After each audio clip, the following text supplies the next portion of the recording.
தந்தை மகன் தூயாவின் பெயராலே ஆமென். அன்புக்குரியவர்களே, என்று நம் ஆண்டவர் இயேசு கிறிஸ்துவினுடைய திருப்பாடுகளுடைய நினைவை இந்த சிலுவை பாதையின் வழியாக நாம் கொண்டாடுகிறோம். ஆண்டவர் இயேசு கிறிஸ்து மரித்த இந்த நாளில் 2 கேள்விகளை முன்வைத்து இந்த சிலுவை பாதையை நாம் சிந்திக்க அழைக்கப்படுகிறோம். எதற்காக இயேசு மரித்தார்? இந்த ஸ்டேஜில் அமைக்கப்பட்டிருக்கின்ற இந்த ஒரு சில படங்கள், குறிப்பாக ஆணவ கொலை, தீவிரவாதம், தங்க இடமில்லாமல் அமைதியாக சென்று மரித்தவர்கள், தற்கொலை செய்து கொள்கின்றவர்கள், குழந்தை தொழிலாளி, இப்படிப்பட்ட நிலையில் இந்த சமூகம் இருக்கின்ற இந்த ஒரு சூழ்நிலையில் ஆண்டவர் இயேசு கிறிஸ்துவினுடைய இந்த சிலுவை பாடுகள் எதை முன்னிறுத்துகிறது? புனித பவுலடியார் ஆண்டவரை பார்த்து, ஆண்டவரை நீர் யார் என்று கேட்கின்ற பொழுது ஆண்டவர் அளித்த பதில், நீர் துன்புறுத்துகின்ற இயேசு நான் தான். அதே போல மத்தேயு எழுதிய நற்செய்தியில் பறவைகளுக்கு கூடுகள் உண்டு, நரிகளுக்கு வலைகள் உண்டு, ஆனால் மானிட மகனுக்கு, மனிதனுக்கு தலை சாய்க்க கூட இடம் இல்லை. இந்த வார்த்தைகள் இக்காலகட்டத்தில் இதோ இந்த மேடையில அமைக்கப்பட்டிருக்கின்ற இந்த படங்கள் வழியாக இந்த உலகம் எதை நோக்கி சென்று கொண்டிருக்கிறது என்பதை நாம் புரிந்து கொள்ள முடியும். இந்த ஒரு நிலையில் ஆண்டவருடைய இயேசுடைய மரணம் நமக்கு வாழ்வை கொடுப்பதாக, குணம் அளிப்பதாக, மீட்பளிப்பதாக இருக்கின்றது. ஆகவே இந்த ஒரு சிந்தனைகளோடு, இந்த ஒரு எண்ணங்களோடு ஆண்டவருடைய பாடுகளில் நாம் பங்கெடுப்போம். இந்த பாடுகளில் பங்கேற்க நம்முடைய பாவங்களை நினைத்து மனம் வருந்துவோம். எல்லாம் அல்ல இறைவனிடமும்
அன்பார்ந்த சகோதர சகோதரிகளே, சிலுவை பாதையில் ஆண்டவர் இயேசுவின் பாடுகளை பற்றி தியானிக்கும் முன் இந்த பாடுகளோடு நமக்குள்ள தொடர்பினை சற்றே எண்ணி பார்ப்போம்.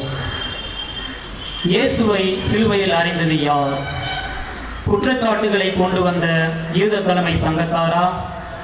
அவரை சிலுவையில் அறையும் என்று கத்தி கூச்சலிட்ட மக்கள் கூட்டமா?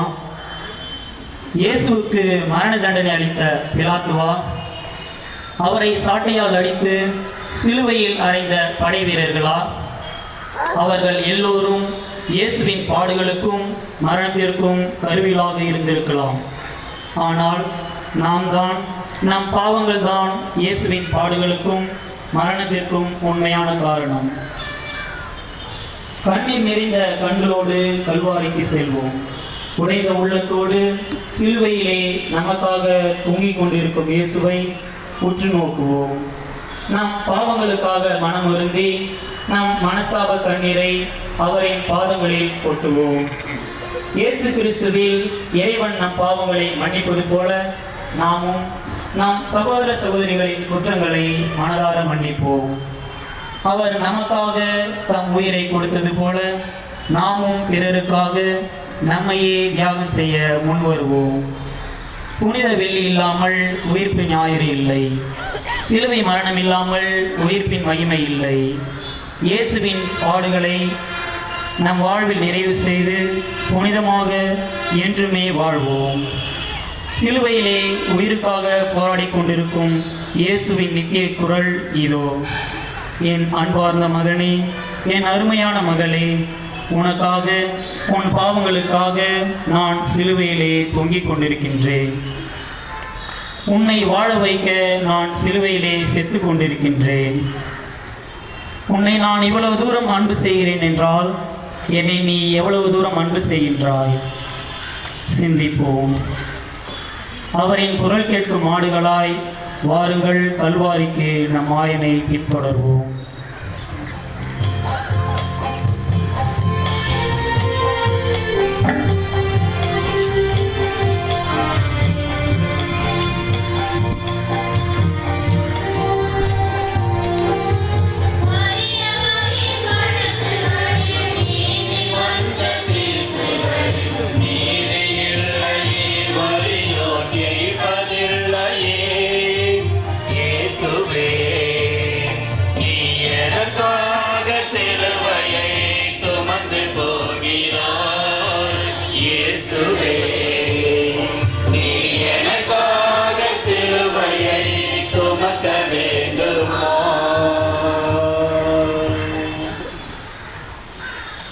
திவ்ய இயேசுவே, உம்மை ஆராதித்து வணங்கி உமக்கு நன்றியறிந்து தோஸ்திரம் செய்கிறோம்.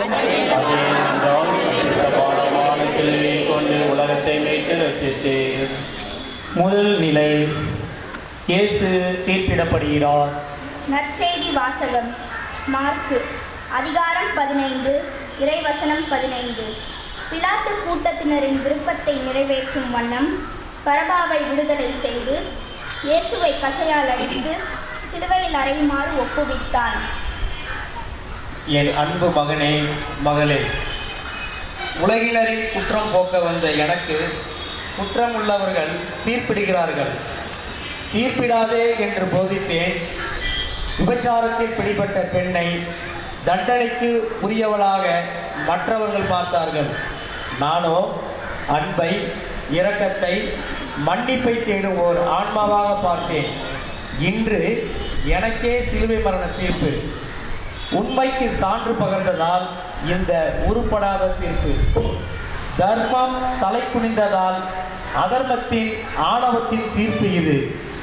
பலருக்காக ஒருவன் மடிவது நலம் என்று சொல்லி தீர்ப்பினை முடிவு செய்துவிட்டு ஒப்புக்கு ஒரு விசாரணை. உண்மையா, அது என்ன என்று கேட்பவரிடம் நியாய தீர்ப்பு எப்படி கிடைக்கும்? மனசாட்சியே இல்லாதவர்களிடம் மனிதாபிமானத்தை எதிர்பார்ப்பது வீணே. பெரும்பான்மை எப்பொழுதும் சரியாகி விடாது. எத்தனையோ நல்லவர்கள் இந்த கூட்டத்தில் இருந்தும் அவர்கள் குரல் எழவில்லை. நீதி கூச்சலிடும் பெரும் கூட்டத்திற்கு கட்டுப்பட்டதாகிவிட்டது. இதுதான் உலகம்.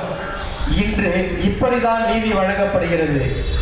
எனக்கு அளிக்கப்பட்ட தீர்ப்பு உன் மனதுக்கு சங்கடமாக இருக்கிறதா? இது வழங்கியது பிலாத்து மட்டும்தானா? உனக்கு இதில் பங்கில்லையா? உன் சொல்லாலும் செயலாலும் அடுத்திருப்போருக்கு தீங்கு செய்யும் பொழுது, உண்மையை எடுத்துரைக்க தயங்கும் போது, அநீதிக்கு துணை புரியும் போது, பதவியை காத்துக்கொள்ள அப்பாவிகளை பலி கொடுத்து விட்டு மனசாட்சியை மௌனமாக்கி கை கழுவும் போது நீயும் என்னை மீண்டும் மீண்டும் தீர்ப்பிடுகின்றாய். எனவே பொறாமையை விடுத்து உண்மையை பற்றி கொண்டு நீதியை நிலைநாட்டும் வேட்கை உனக்கு இருந்தால் தொடர்ந்து என்னோடு வா. சிந்தனை. பிறரின் தீர்ப்பில் அல்ல, உனது தீர்மானத்தில் உள்ளது வெற்றி வாழ்வு. ஜெபம். அன்பு இயேசுவே, பிறர் குற்றவாளிகள் என தீர்ப்பிடாமல் வாழவும், அநியாய தீர்ப்புக்கு நான் உள்ளாகின்ற போது மனத்துணிவினை இழக்காமலும் பொய்மைகளோடு சமரசம் செய்யாமலும் உண்மைக்கு சான்று பகர ஆற்றலை தாரும். ஆமென். எங்கள் பேர் தயவாயிரும் சுவாமி, எங்கள் பேர் தயவாயிரும்.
உம்மை ஆராய்ச்சி வணங்கி மக்கள் நன்றியற்ற தோற்றம் சொல்கிறோம். இரண்டாம் நிலை. இயேசு சிலுவை சுமக்கிறார்.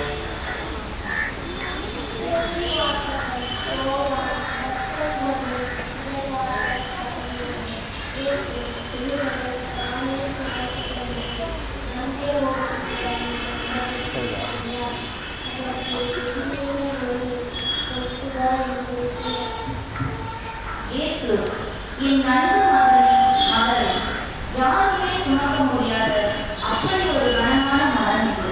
ஆனாலும் உனக்காக உன் மீது கொண்ட பேரன்பினால் உனக்கு இளைப்பாறுதல் தருவதற்காக நான் சுமக்கிறேன்.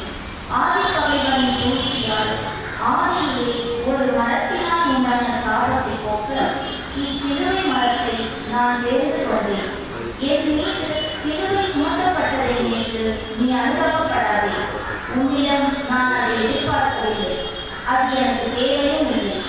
என் வாழ்க்கை பாதையில் நாள்தோறும் பிறரில் பலவகையான சிலுவைகளை சுமத்தி நீ மகிழ்கின்றாயே. அந்த கொடிய மனதை நினைத்து வேதனைப்படு. லட்சியங்களுக்காக பிறர் மீது சிலுவை சுமத்துபவர்களும் உண்டு. லட்சியங்களுக்காக பிறர் சிலுவையை ஏற்று சுமப்பவர்களும் உண்டு. இதில் நீ எந்த ரகம்? என்னை நீ பின்பற்ற எனக்கு சான்று பகர வேண்டுமானால் உன்னையே நீ மறந்து பிறரின் நலனுக்காய் இறையாட்சியின் மதிப்பீடுகளுக்காய் துணிவோடு சிலுவை சுமையை கற்றுக்கொள். தோழருக்கு சுமைகளை கண்டு மனம் தளர்ந்து விடாதே. எனக்கு இந்த யுகம் அழுத்தாது. இச்சுமை உனக்கு எளிதாய் இருக்கும். என்னால் உன்னை சுமக்க முடிந்தது. உன்னாலும் பிறரை சுமக்க முடியும் என நம்பினால் அதற்கான நல்மனமும் துணிவும் இருந்தால் தொடர்ந்து என்னோடு வா. அன்பை கொண்டார்.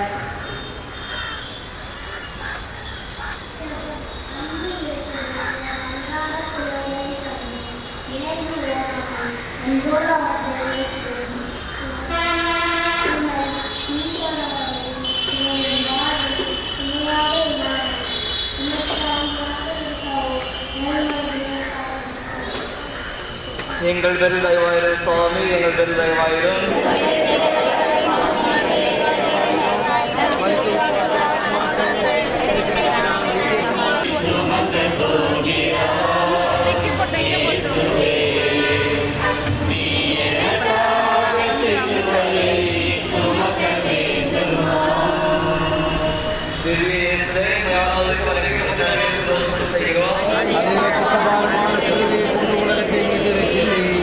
மூன்றாம் நிலை. இயேசு முதற்குறை கீழே விழுகிறார். அதிகாரம் 14 இறைவார்த்தை 24. இயேசு தம் சீடரை பார்த்து, என்னை பின்பற்ற விரும்பும் எவரும் தன்னலம் துறந்து தம் சிலுவையை தூக்கிக் கொண்டு என்னை பின்பற்றட்டும். என் அன்பு மகனே மகளே, கீழே விழுதல் இயலாமைய வெளிப்பாடு. உண்மையில் கீழே விழாத மனிதன் இந்த உலகில் யாரும் இல்லை.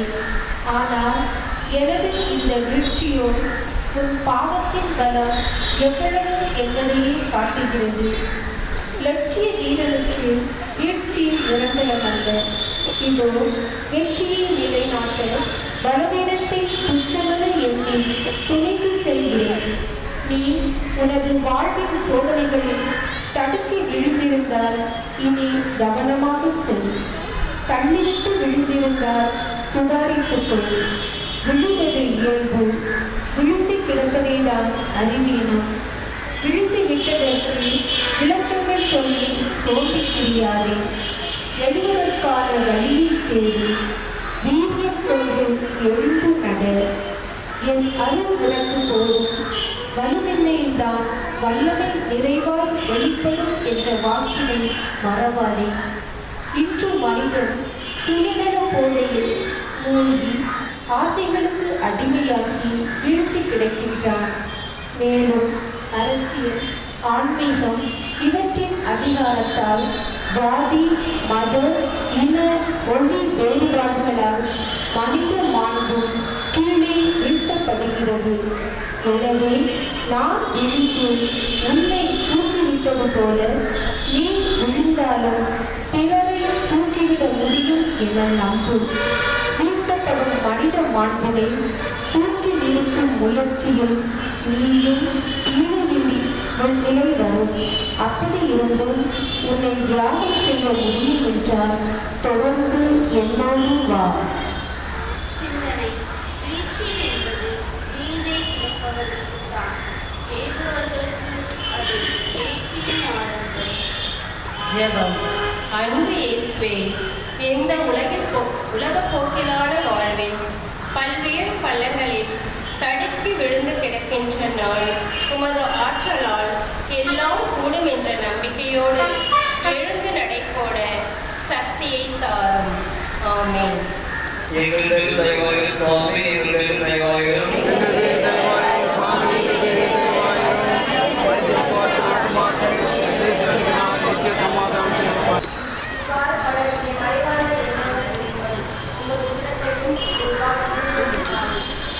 மரியா, என் அன்பு மகனே மகளே, என் மகன் இயேசுவின் மரண ஊர்வலம் என் கண்முன்னே நடப்பதைக் கண்டு வேதனை தீரி வேகிறேன். பாசமும் பரிதவிப்பும் கலந்த நேரத்திலே அன்று உனது உள்ளத்தை ஒரு வாழ் மூடுவோம் என்று சிறியோன் சொன்னதை கேட்டு மௌனமாக சிந்தித்த நான் இன்று அதை மெய்யாகவே வலியோடு உணர்கிறேன். ஆனாலும் பாடத்தில் மூழ்கி போன ஆன்மாக்களின் அளவு என் காதில் கேட்கிறது. அவளை மீட்டடைய என் மகன் சிலுவை மரணத்தின் வழியாக தன்னையே தியாக பலியாக வேண்டும் என்ற விருப்பத்தை நான் அறிவேன். 12 வயதிலே நான் என் தந்தையின் அலுவலகில் ஈடுபட்டிருக்க வேண்டும் என்பது உங்களுக்கு தெரியாதா என்று கேட்ட என் மகன் இன்று தந்தையின் விருப்பத்தை நிறைவேற்ற செல்வதால் அவரின் லட்சிய பயணத்திற்கு தடை போட விரும்பவில்லை. எங்கள் 4 கண்களிலும் ஒரே கண்மை, அது உலகினரின் மீட்பு. எனவே மனதை தேற்றிக்கொண்டு தொடர்ந்து செல் என்று அவருக்கு தைரியம் ஊட்டி அனுப்புகிறேன். இறை பற்றில்லாத பிள்ளைகளை பெறுவதை விட பிள்ளையின்றி இறப்பது நலம்.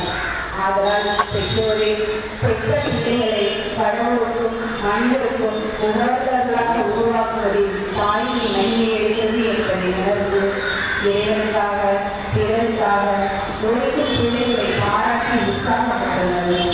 இந்த தன்னலமற்ற தியாகம் உள்ளது இருந்தால் வாருங்கள் தொடர்பு என் நாங்களோடு செல்வோம்.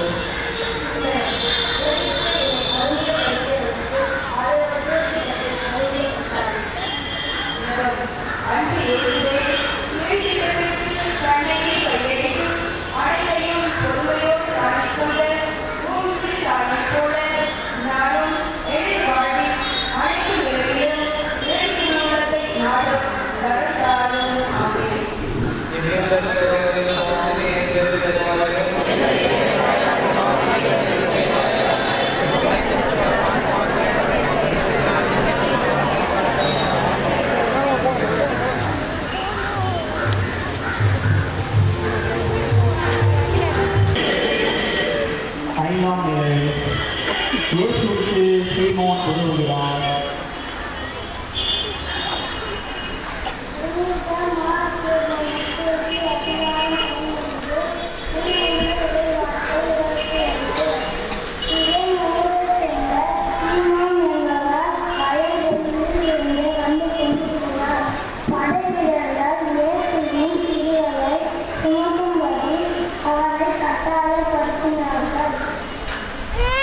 கொண்டு பல புதுமைகள் செய்தவருக்கு கல்நெறிய தலைவர்கள் அளிக்கின்ற இந்த தண்டனை சரியா?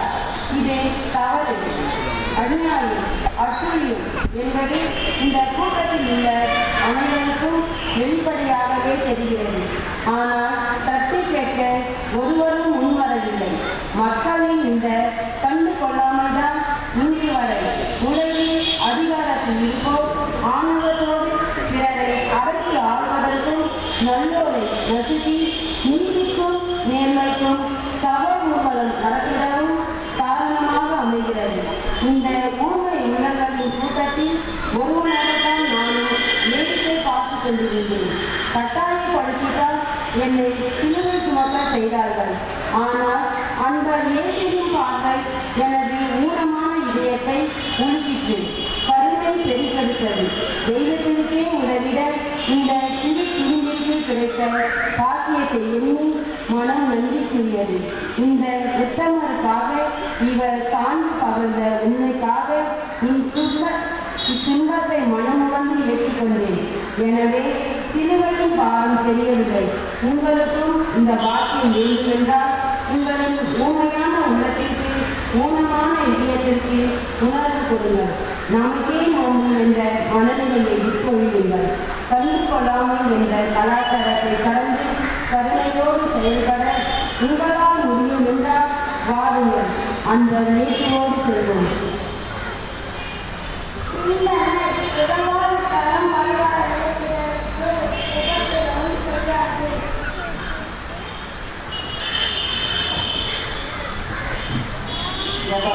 அன்பு இயேசுவே, எங்கள் தலைவரத்தை விட்டு வெளியேறி திருடுவோருக்கு தோல்படுகிற, தேவையில் உள்ளோருக்கு தேடி வருகிற, இன்னப்படுவோருக்கு இருக்கிற தாராள உள்ளத்தாகும். ஆமென். எங்கள் வீடு நிலைவாயிடும் சுவாமி, எங்கள் வீடு நிலைவாயிடும்.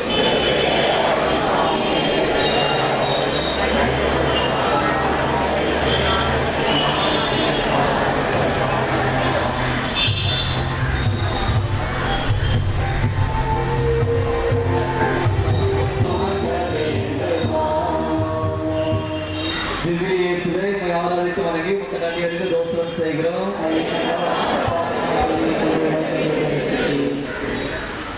ஆறாம் நிலை. வெரோனிக்கால் இயேசுவின் முகம் துடைக்கிறார். புனித யோவான் தேசிய செய்தி 13ஆம் அதிகாரம் 4-5 வரை. இயேசு பந்தியிலிருந்து எழுந்து தன் மேலுடையை கழட்டி வைத்துவிட்டு ஒரு துண்டை எடுத்து இடுப்பில் கட்டி கொண்டார். பின்னர் ஒரு குவாடையில் தண்ணீர் எடுத்து சீடர்களுடைய காலடிகளை கழுவி இடுப்பில் கட்டியிருந்த துண்டால் துடைக்கத் தொடங்கினார்.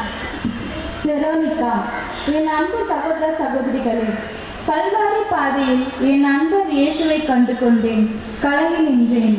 அவரின் கருணை முகம் தலையிழந்து கரை தரித்து இருப்பதை கண்டபோதும் கண்ணீர் என்னுள் ஆராய் பெருக்கெடுத்தது. என் ஆண்டவரின் முகவட்டத்திற்கு காரணம் எத்தமனையில் வடித்த வேர்வை, படை வீரர்கள் காரியம் என்ற எச்சில், முள்முடியினால் திறக்கப்பட்ட இரத்த ஊற்றுகள், மண்ணை முத்தமிட்டதில் ஒட்டி கொண்ட புழுதிகள், இவைகள் மட்டும்தானா? இல்லை, இம்மக்களின் இறுகி போன இதயங்களும் தான்.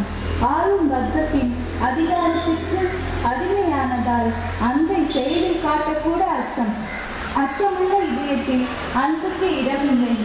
பெண்மை என்றாலே மென்மை என்கிறார்கள், உண்மைதான். ஆண்டவரிடம் நான் கொண்டிருந்த அன்பினால் எனது மென்மையை வன்மையாக வெளிப்படுத்தும் துணிவை பெற்றேன்.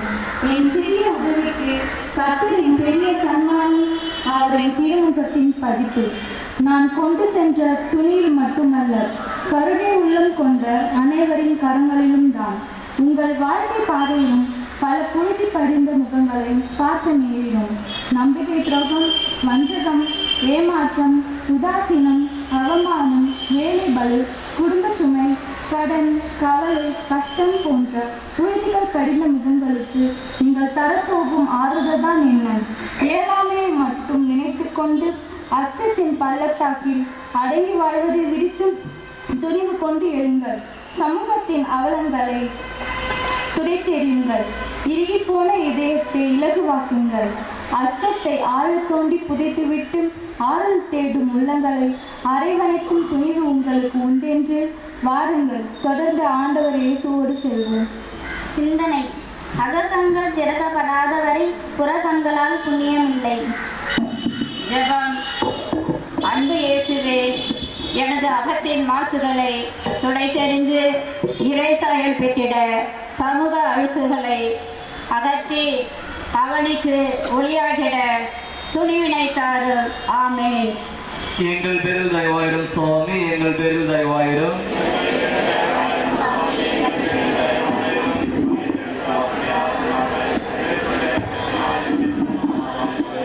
வணங்கி உமக்கு நன்றி அறிந்த தோஸ்திரம் செய்கிறோம்.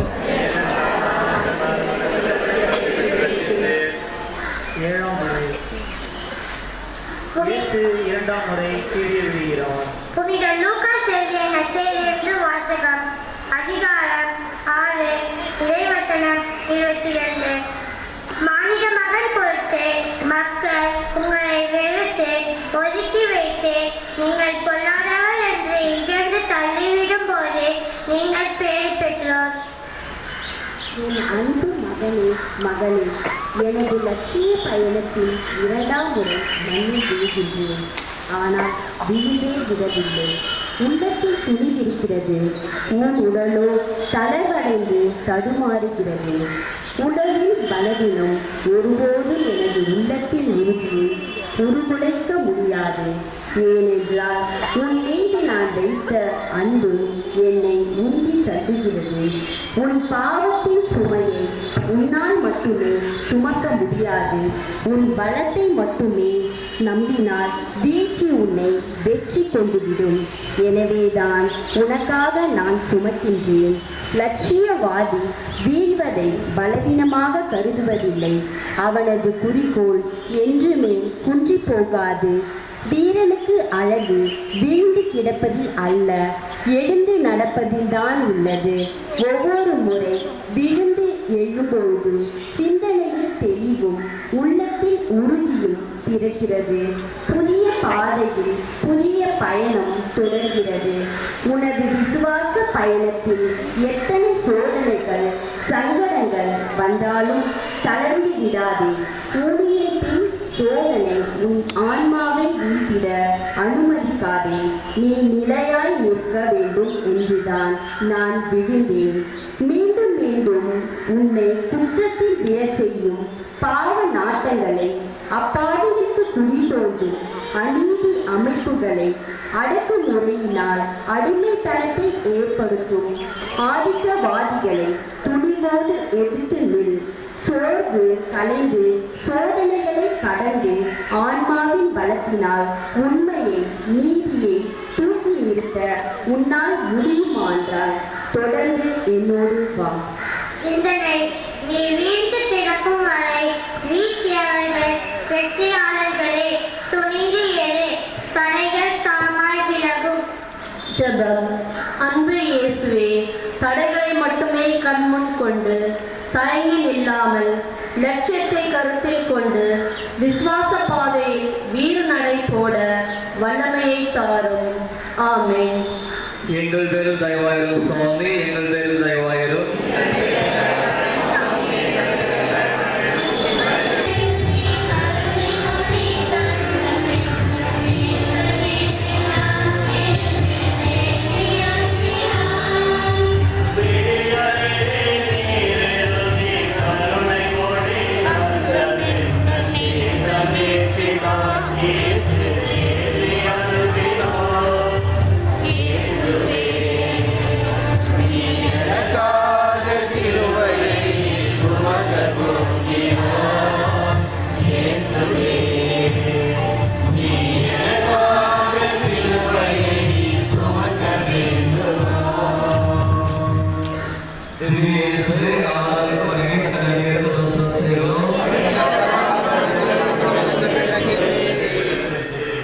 எட்டாம் நிலை. இயேசு எருசலேம் மகளிருக்கு ஆறுதல் கூறுகிறார். நற்செய்தி வாசகம். புனித லூக்கா நற்செய்தியிலிருந்து வாசகம். அதிகாரம் 23, இறைவசனங்கள் 28. இயேசு பெண்கள் பக்கம் திரும்பி, எருசலேம் மகளிரே, நீங்கள் எனக்காக அழ வேண்டாம், மாறாக உங்களுக்காகவும் உங்கள் மக்களுக்காகவும் அழுங்கள். என் அன்பு மகனே மகளே, வாழ்த்துதல் வார்த்தைகள் உம்மிடம்தானே உள்ளன, வேறு யாரிடம் செல்வோம் என்பவர்கள். நீரே மெசியா, உயிருள்ள கடவுளின் மகன் என்றுரைத்தவர்கள். வாருங்கள், நாமும் செல்வோம், அவரோடு இழப்போம் என்று ஆவேசப்பட்டவர்கள் அனைவருமே என்னை தனியே விட்டுவிட்டு ஓடிவிட்டனர். ஆனால் சமுதாயத்தில் இரண்டாம் தரமாக எண்ணப்பட்ட இந்த பெண்கள் கூட்டம் எனக்காக அழுகின்றது. ஆறுதல் பெற வேண்டிய இவர்கள் தங்கள் கண்ணீரால் எனக்கு ஆறுதல் அளிக்கின்றனர். ஆனால் அழுவதை காட்டிலும் செயல்பட தொடங்குங்கள் என்று உணர்த்தவே எனக்காக அழ வேண்டாம் என்றேன். கண்ணீர் வேண்டாம், காரியம்தான் வேண்டும். பரிகாரப்படுவதோடு நின்று விடாமல் பரிகாரம் தேட வேண்டும். அதன் விளைவாக வாழ்க்கை பாதையை மாற்ற வேண்டும். சிலுவையை பார்க்கும் போது உனக்கும் அழுகை பிறக்கலாம். எனக்காக விடும் கண்ணீர் உனக்கோ உலகிற்கோ எந்த பயனையும் அளிக்காது. மாறாக நீ உனக்காகவும் உலகிற்காகவும் விடும் கண்ணீர் உன் இதயத்திற்கும் சமூகத்திற்கும் விடுதலை அளிக்கும். எனவே 1000 துன்பங்கள் உங்களை சூழ்ந்திருந்தாலும் அவற்றை கடந்து பிறருக்கு ஆறுதல் அளிப்பவராக இறை நம்பிக்கையில் உண்மையும் பாதையில் நடந்திட உன்னால் முடியுமென்றால் தொடர்ந்து என்னோடு வா. சிந்தனை: இரக்கம் இயலாமையின் வெளிப்பாடு அல்ல, இதயம் இருப்பதின் வெளிப்பாடு.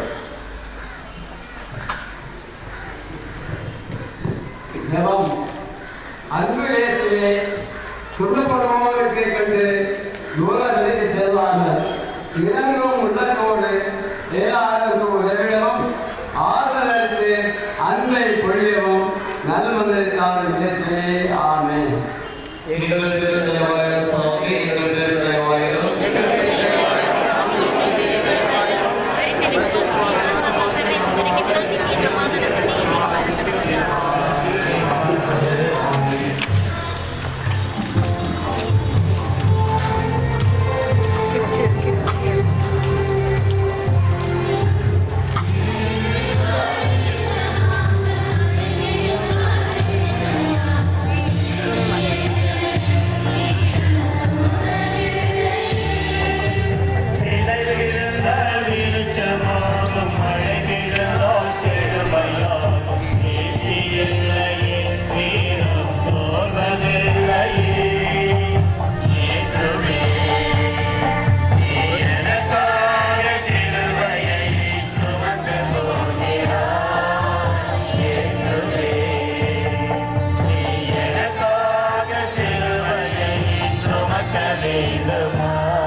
திவ்ய இயேசுவே, உம்மை ஆராதித்து வணங்கி உமக்கு நன்றியறிந்து தோஸ்தம் செய்கிறோம். 9ஆம் நிலை. இயேசு 3ஆம் முறை மண்ணில் சரிகிறார். நற்செய்தி வாசகம். மத்தேயு எழுதிய நற்செய்தியிலிருந்து வாசகம். அதிகாரம் 11, இறை வசனங்கள் 28. பெருஞ்சுமை சுமந்து சோர்ந்திருப்பவர்களே, எல்லோரும் என்னிடம் வாருங்கள், நான் உங்களுக்கு இளைப்பாறுதல் தருவேன். இயேசு: என் அன்பு மகனே மகளே, நான் 3ஆம் முறையாக விழுகிறேன். நீ உன் பாவங்களிலிருந்து மன வலிமையோடு எழ வேண்டும் என்பதற்காக. ஆசையிலும் அறியாமையிலும் ஆணவத்திலும் வீழ்ந்து கிடக்கும் உனக்காக நான் மண்ணில் சரிந்தேன். ஏனென்றால் மனிதன் வீழ்த்தப்படும் போதெல்லாம் இறைவனும் வீழ்த்தப்படுகிறார். இருப்பினும் நான் மனம் தளரவில்லை, ஊக்கம் குறையவில்லை. என் தந்தையின் இலக்கு மக்கள் யார் என்பதையும் அவர்களை விடுவிக்க வேண்டியவன் நான் என்பதையும் நன்கு அறிந்துள்ளதால் நான் எழுந்து நடந்தே ஆக வேண்டும். படுத்த படுக்கையினால் நோயினால் துன்பப்பட்டவர்களையும் இறந்தவர்களையும் நான் உனக்கு சொல்கிறேன், எழுந்திரு என்று சொல்லி நடக்க செய்தேன். இன்று உனக்கும் நான் சொல்கிறேன், எழுந்திரு.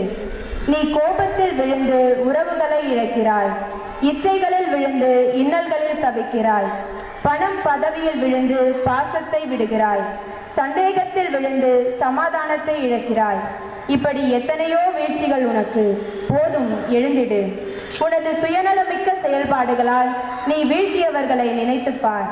சகோதர மனப்பான்மையோடு கரம் நீட்டி அவர்களை தூக்கிவிட, உன்னை ஆட்டி படைக்கும் பாவ பள்ளம் படுகொழியிலிருந்து எழுந்திட உனக்கு மன உறுதி இருந்தால் தொடர்ந்து என்னோடு வா. சிந்தனை. பலகீனத்தால் விழுந்தவன் எழுவான், அறிவீனத்தால் விழுந்தவன் எழுவது கடினம். ஜெபம். அன்பு இயேசுவே, எனது முன்னேற்றத்திற்காக பிறரை வீழ்த்துகின்ற மனப்போக்கை விடுத்து வீழ்ந்தோருக்கு கை கொடுக்கவும், எனது வீழ்ச்சிகளை உணர்ந்து சரிசெய்து வாழவும் அருள் தாரும். ஆமென். எங்கள் பேரில் தயவாயிரும் சுவாமி, எங்கள் பேரில் தயவாயிரும்.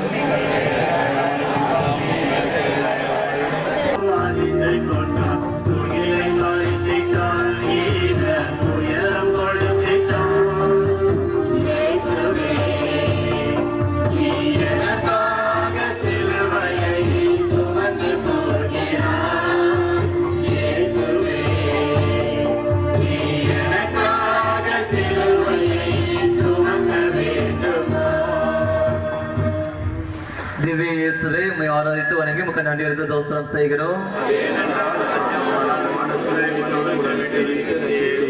10ஆம் நிலை. இயேசுவின் ஆடைகளை பறிக்கிறார்கள். புனித மத்தேயு எழுதிய நற்செய்தி அதிகாரம் 27 இறைவார்த்தை 35. அவர்கள் அவரை சிலுவையில் அறைந்த பின்பு குலுக்கல் முறையில் அவருடைய ஆடைகளை பங்கிட்டு கொண்டார்கள். என் அன்பு மகனே மகளே, ஆதி பெற்றோரின் கீழ்ப்படியாமை எனும் பாவத்தினால் ஆடை என்பது அவசியமாயிற்று. அந்த பாவத்திற்கு கழுவாயாக வந்த நான் தந்தைக்கு கீழ்ப்படிந்து இங்கே ஆடைகள் களையப்பட்டு நிற்கின்றேன். பலியாகும் செம்மறிக்கு தோல் உரிக்கப்பட்டிருக்கிறது. மனித மாண்பினை சிதைக்கும் அவமானத்தின் உச்சக்கட்டம் இது. ஆனாலும் உனக்கு மீட்பு எனும் ஆடையை போர்த்தி அழகுபடுத்தி பார்க்க இந்த இழிச்செயலையும் பொறுத்து கொள்கிறேன். இதற்காகத்தான் மகிமை எனும் ஆடையை துறந்து மனு உடல் ஏற்றேன். உடலின் துன்பத்தை விட மானபங்கப்படுத்தப்படுவது கொடுமையானது. சற்றே எண்ணிப்பார். ஆடையை உரிக்கும் செயல் உன்னிடம் இல்லையா? உனது வீணான பேச்சாலும் புறம் கூறுதலாலும் அடுத்தவர்களின் துகிலுரிந்து அவமானப்படுத்துகிறாய். சாதி வெறி, பொறாமை, வஞ்சகம், பழி வாங்கும் குணம், கலாச்சார சீரழிவு, சிற்றின்ப நாட்டம், மன்னிக்க முடியாத மனநிலை, உறவோடு வாழ முடியாமை போன்ற செயல்களால் உனது கரங்களும் மானுடத்தின் ஆடையை உரிக்கிறது. இன்றைய சூழலில் மனித மாண்பை காத்திட அன்பை ஆடையாக அணிந்து அதே அன்பை, மன்னிப்பை, மகிழ்ச்சியை, நீதியை, உண்மையை, சமாதானத்தை, நம்பிக்கையை பிறருக்கு ஆடைகளாக அணிவித்திட நல்மனம் இருந்தால் தொடர்ந்து என்னோடு வா. சிந்தனை.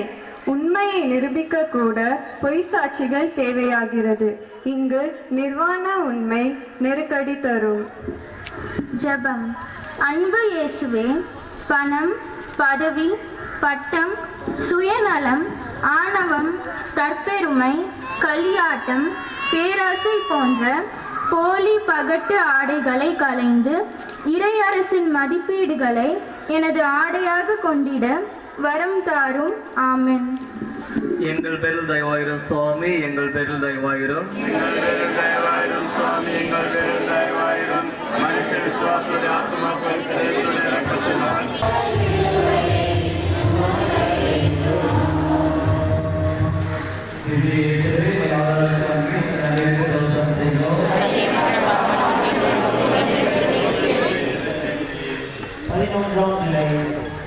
இயேசுவை சிலுவையில் அறைகிறார்கள்.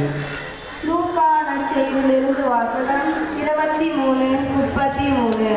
மண்டையோடு எனப்படும் இடத்திற்கு வந்ததும் அங்கே அவரும் வலப்புறம் ஒருவனும் இடப்புறம் ஒருவனுமாக அக்குற்றவாளிகளையும் அவர்கள் சிலுவைகளில் அறைந்தார்கள். என் அன்பு மகனே மகளே, உலக மீட்புக்காக உண்மை இறைவனின் அன்பை உலகறிய செய்வதற்காக கல்வாரி மலையில் கரங்களை விரித்து சிலுவையில் தொங்குகின்றேன். இந்த சிலுவைதான் உனது சிம்மாசனம், ஆணிகள் எனது செங்கோல், முள்முடிதான் எனக்கு மணிமுடி. எனவே பலருக்கும் மடமையாக தோன்றுகின்ற இந்த சிலுவையை மீட்பின் விடுதலையின் அடையாளம். பலரையும் அரவணைத்த என் பாசக்கரங்களுக்கு கிடைத்த பரிசுதான் ஆணிகள். கலிலேயா முழுவதும் போதித்து புதுமைகள் ஆற்றிட களைப்பின்றி சுற்றி வந்த கால்களுக்கு இறுதியாக கிடைத்த காலணிதான் இந்த ஆணிகள். உடலை தைத்த இந்த ஆணிகளை விட உள்ளத்தை தைத்த ஏளன பேச்சுக்கள் என்னும் ஆணிகள் தான் மிகுந்த வேதனையை உண்டாக்குகின்றன. உனது பாவங்கள் ஒவ்வொன்றும் இன்றும் என் இதயத்தை தைக்கும் ஆணிகள் என்பதை மறவாதே. உண்மை தெய்வத்தை உதாசீனப்படுத்திவிட்டு குறி கேட்பதிலும் வில்லி சூன்யத்திலும் நீ நம்பிக்கை வைத்து செயல்படுகையில் மீண்டும் மீண்டும் என்னை சிலுவையில் அறைகின்றாய். உனது சுயநலத்தாலும் பேராசையாலும் அப்பாவியலை நேர்மையாளர்களை பல்வேறு சிலுவையில் அறைவதை விடுத்து காயங்களை உண்டாக்குமெல்லாம் இல்லாமல் பிறர் காயங்களுக்கு உன்னையே மருந்தாக்கிட தயார் என்றால் தொடர்ந்து என்னோடு வா. சிந்தனை: சரியான பாதையில் வேகமாக செல்வதில் தவறில்லை, தவறான பாதையில் வேகமாக செல்வதால் பயனில்லை. ஜெபம். அன்பு இயேசுவே, இந்த பயன்பாட்டு கலாச்சாரத்தில் உடைமைகளை விட உறவுகளை நேசிக்கவும் பிறரை பயன்படுத்துவதை விடுத்து உண்மையாக பழகவும் பிறரின் காயங்களுக்கு மருந்தாகிடவும் ஆற்றல் தாரும். ஆமென். எங்கள் பேரில் தயவாயிரும் சுவாமி, எங்கள் பேரில் தயவாயிரும்.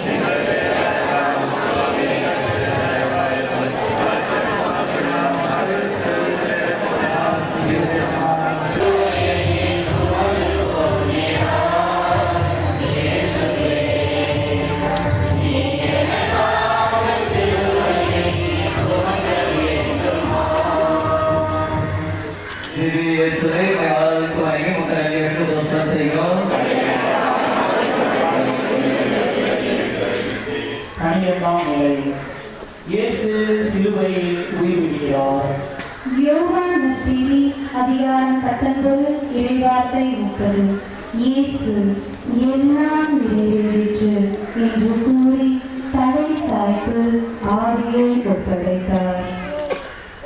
இயேசு: என் அன்பு மகனே மகளே, சாவை கொண்டு வந்து பாவத்தை என் சாவினால் வெற்றி கொள்ள விண்ணுக்கும் மண்ணுக்கும் இடையே சிலுவையில் தொங்கிக் கொண்டிருக்கிறேன்.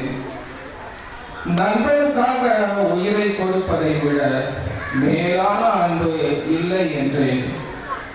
இதோ என் நண்பனாகிய உனக்காக சிலுவை மரத்தில் என் உயிரை கையளிக்கிறேன். வாழ்வு தரும் தண்ணீரை வாக்களித்த எனக்கு கசப்பான காடியை குடிக்க கொடுக்கிறார்கள். என் லட்சிய பாதையில் தடைகளையும் சோதனைகளையும் வேதனைகளையும் கடந்து நீ மீட்பெண்ணும் மணிமுடி சூட்டிக்கொள்ள இப்பொழுது மரணத்தை அரவணைக்கிறேன். உன் வாழ்வில் பிறரின் நற்பெயருக்கு களங்கம் விளைவித்து உள்ளத்தளவில் பிறரை சாகடிக்கும் போக்கினை விட்டுவிடு. பிறரின் இழப்பிற்கு நீ காரணமாய் இராதே. நீ வாழும் சமுதாயத்தில் உன் வாழ்வு பிறருக்கு இடையூறாக இல்லாமல் பிறர் வாழ உன்னை அர்ப்பணிக்க கூடியதாக அமையட்டும். இழப்பதற்கு மனமில்லா எவரும் இறை அரசின் மக்களாய் இருக்க முடியாது. இழப்பதில்தான் பெறுகிறோம். தன்னையே இழப்பதுதான் அன்பின் முழுமையும் நிறைவுமாகும். என் பொருத்தம் நற்செய்தியின் பொருத்தம் உன் வாழ்வை இழக்க நீ உறுதி கொண்டால் துணிவோடு என் பாதையில் தொடர்ந்து நடைபோடு. சிந்தனை: தன்னை அறிதல் ஞானத்தின் வளர்ச்சி, பிறருக்காக தன்னையே மறுத்தல் ஞானத்தின் முதிர்ச்சி. ஜெபம். அன்பு இயேசுவே, தன்னை வழியாக்கிய உம்மை பின்பற்றி நானும் பிறர் வாழ என்னை கையளிக்கவும், இறப்பதற்கு முன் எனது பிறப்பினை அர்த்தமுள்ளதாக்கிடவும் வலிமை தாரும். ஆமென். சுவாமி எங்கள் தயவாயிரும்.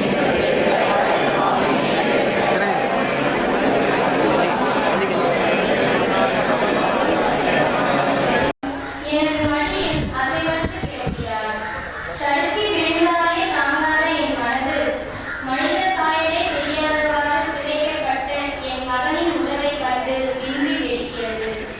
காத்து காத்து பரவசப்பட்ட முகம் உருக்குலைந்து கிடக்கிறது. ஆனாலும் இதோ உமது அடிமை, உமது வார்த்தையின் வழியே எனக்கு ஆகட்டும் என்று நான் அன்று முன்மொழிந்ததை இன்றும் மௌனமாக பயன்படுகிறேன். இதற்காகவே வாழ்ந்த என் மகனை சான்றோன் என்று சொல்லாவிட்டாலும் பரவாயில்லை, கல்வன், கடவுளை தூற்றுபவன் என்று சொல்லியதவா சிலுவை மரணத்தை தந்தார்கள். எனது இந்த வியாகுலம் சொல்லில் அடங்காதது. ஆனாலும் தன் தந்தையின் விருப்பத்தை சிலுவை வழி தியாகத்தின் வழியாக அவர் நிறைவேற்றியதை நினைத்து பெருமிதம் கொள்கிறேன். ஆதியிலே ஒரு பெண்ணை ஏமாற்றி வெற்றி கொண்ட அழகையின் தலையை என் வயிற்றின் கனியாகிய இயேசு நசுக்கியதை எண்ணி ஆறுதல் அடைகிறேன். என் மகன் என்னை இக்கற்றவராக விட்டு செல்லவில்லை. உன்னை என் மகனாக மகளாக கொடுத்து சென்றுள்ளார். ஒரு மகனை நான் இழந்தது என் கோடான கோடி பிள்ளைகளுக்காக. இத்தகைய தியாகமுள்ளம் கொண்ட அனைவரும் என்னோடு வாருங்கள். என் மகனின் லட்சிய பாதையில் பயணம் தொடருவோம்.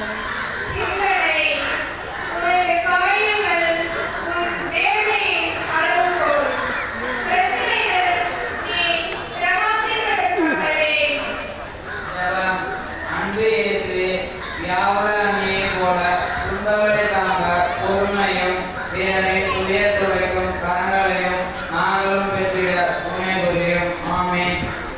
எங்கள் பேரில் தயவாயிரும் சுவாமி, எங்கள் பேரில் தயவாயிரும்.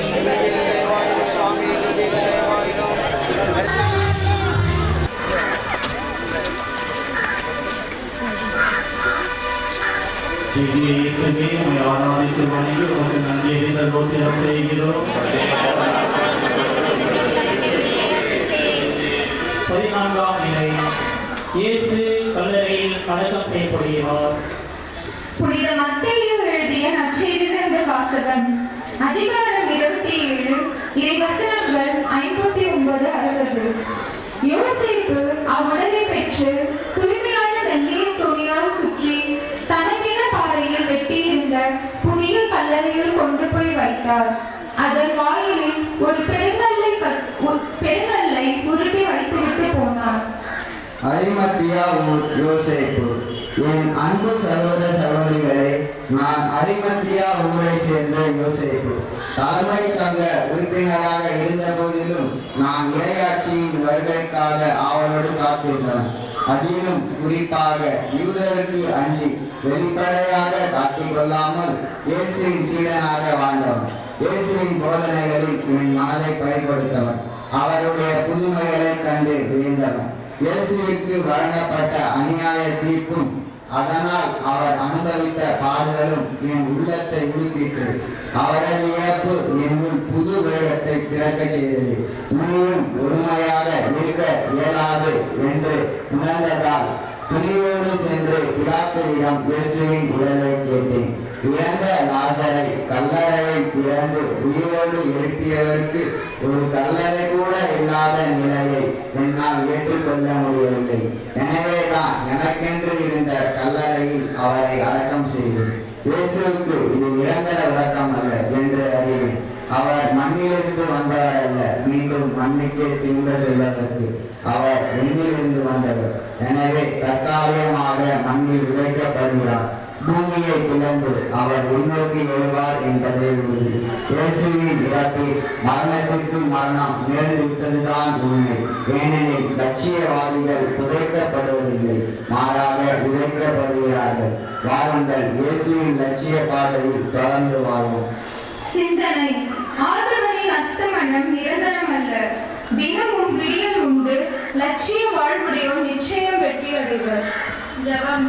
அன்பு இயேசுவே, உயிர்கள் அனைவரையும் மதித்து வாழவும் மனிதத்தை போற்றவும் நான் விழுந்தாலும் விதையாய் விழுந்து விருட்சமாக வெளிவரும் ஆற்றலை தாரும். ஆமென்.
அன்புக்குரியவர்களே,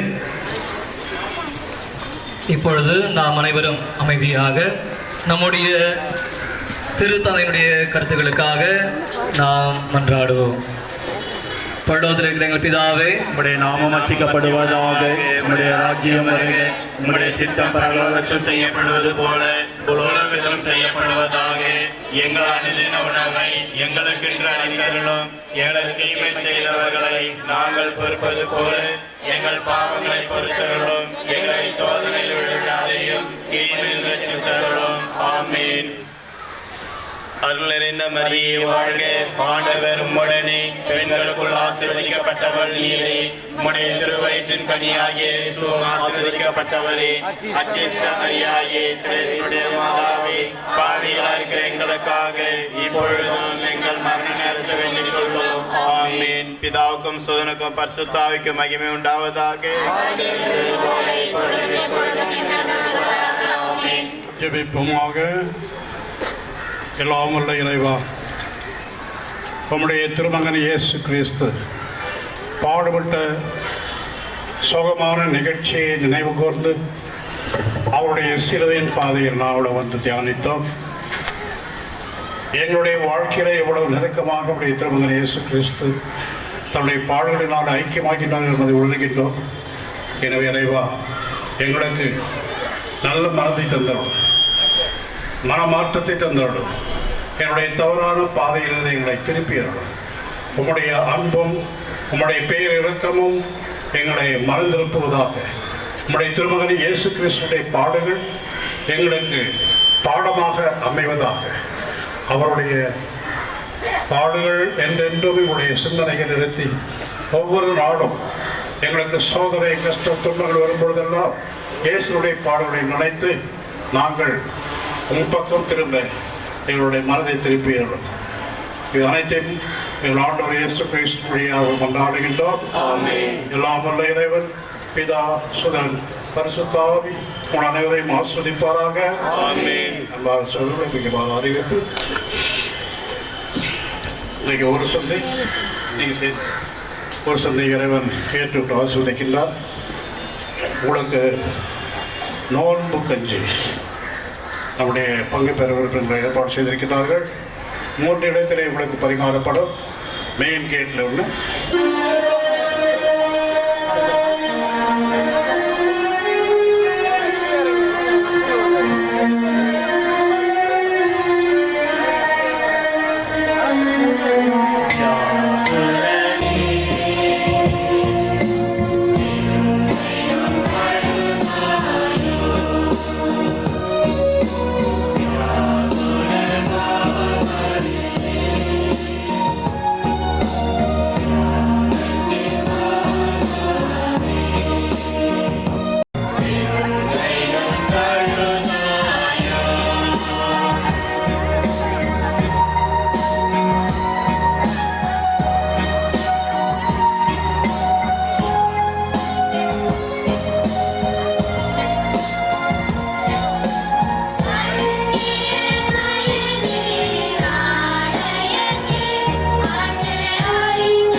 மக்களே, நீங்கள் பருகுகின்ற அந்த டம்ளரை அதற்கென்று ஒதுக்கப்பட்டிருக்கின்ற குப்பை தொட்டிகளில் போடுமாறு உங்களை அன்புடன் கேட்டுக்கொள்கின்றோம்.